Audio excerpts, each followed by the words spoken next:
حضرت ابو دردار رضی اللہ تعالیٰ عنہ بیٹھے ہوئے تھے، کسی نے آ کے بتایا جی کہ آپ کے محلے میں آگ لگ گئی اور آگ آپ کے مکان کی طرف بڑھ رہی ہے۔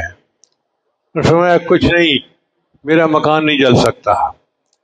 پھر دوسرا آیا جی کہ آگ آپ کے پڑوسیوں کے گھر آ گئی اور جل گیا ان کا گھر۔ فرمایا ان کا گھر جل گیا ہوگا، میرا گھر نہیں جل سکتا۔ تین چار آدمیوں نے آ کے اطلاع دی کہ جی آگ تو آپ کے گھر میں داخل ہونے والی ہے۔ فرمایا میرے گھر میں آگ نہیں داخل ہو سکتی۔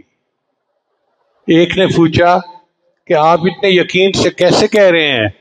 ان کہا کہ میں نے نبی علیہ السلام سے ایک دعا سنی ہے، جو بندہ پڑھ لیتا ہے اللہ اس کی جان اور مال کی حفاظت کرتا ہے، اور چونکہ میں نے وہ دعا پڑھی تھی اس لیے آگ میرا گھر نہیں جلا سکتی۔ وہ دعا ہے اللہم انت ربی لا الہ الا انت علیک توکلت وانت رب العرش الکریم ما شاء اللہ کان وما لم یشاء لم یکن لا حول ولا قوة الا باللہ اعلم ان اللہ علی کل شیء قدیر وان اللہ قد احاط بکل شیء علما اللہم انی اعوذ بک من شر نفسی ومن شر کل دابۃ انت آخذ بناصیتها ان ربی علی صراط مستقیم۔